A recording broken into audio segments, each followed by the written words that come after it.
We were notified of a problem with our servers and people trying to access those servers, and found that we couldn't connect to anything that was any of our services. So at that point we started to look at what was going on, and we found that everything had disappeared. I had an email that was sent to me looking as though it would come from the senior partner.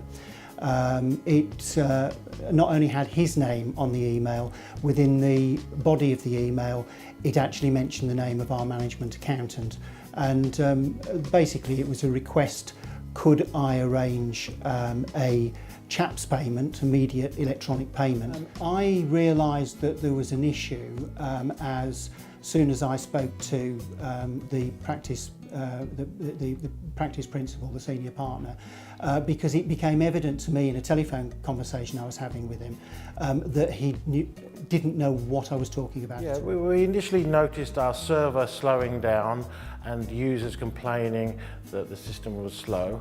When we started to investigate, it was difficulty accessing the system, and then it came to light that our server had been hacked and we were a victim of a ransomware attack. It's one of those situations where you go, I really don't know what's going on here, everything's gone. We had no business. Effectively, we had no business because all our servers were down, including all our backup servers as well. Well, the impact was huge. As I say, from a cost perspective, as I say, we're forecasting in excess of $500,000. It's most probably going to be close to 3/4.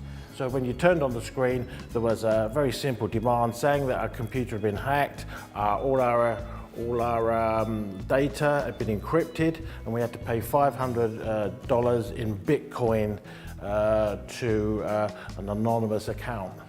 In lost time and expert fees and rebuilding it probably cost us about £5,000. It was a scam. I said, my God, it's a scam, and I'm going to talk to you later. And I immediately rang our bank, and by this time it would be about 4 p.m. The payment had been made about 3:30. So they were trying to stop the payment, but it was too late.